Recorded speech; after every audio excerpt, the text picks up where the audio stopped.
sa bahay namin, sa pamilya ko, that is your mission area. Sa school, sa trabaho, that can be your mission area. At ang mission natin is to bring Jesus. Nandun naman si Jesus sa bawat kasi, pero minsan, nakakalimutan nila, nakasama nila ako kanina. And every time they going to speak up and maging representative to Jesus, and they are being reminded, merong Diyos sa paligid, merong Diyos sa buhay. So that is our mission, to make Jesus known, love, and serve. Okay? So, ganda ng mga research, no?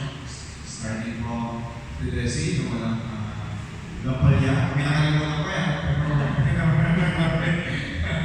At yung Brother Gilbert, tungkol naman sa pagpag, na sabi nga nila, naniniwala naman sa pagpag na stabilidad, pero yung pagpag is a testimony against sa mga hindi naniwala. Ito kay Brother Jude, so maging malinaw po yun na ang pagpapahid ng langis ay para sa hindi lamang sa mga nagigalo, kundi para sa lahat na merong sakit na in danger of death. Yung mga terminal. Yung mga grave illnesses. For example, cancer ka, stroke ka, yan, in danger of death ka. Baka naman, brother, mapigay ko sister nila na, sister po, kaya mo sakit. Brother, nilalag lang. Sinisinan po. May brother na natabilo, hindi mo makalakad yung video. So, dapat nasa mga grave illnesses po lang para sila.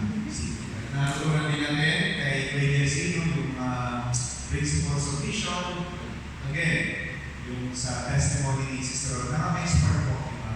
Na sabi nga, hindi mo kailangan ng preaching. Meron siyang ginagawa din, gusto niyo preaching, nagkakatigay sa bahay, pero sa pamamagitan ng action niya, sa pamamagitan ng kanyang pag-resal, pag-i-invite, pag-pray, that is already an expression of mission.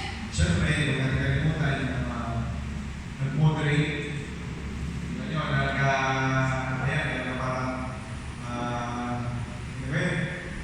sa damakmak na sa militan, pero diba, talagang kumikilos ang biyaya nito sa kakapag-joke pa ng papa.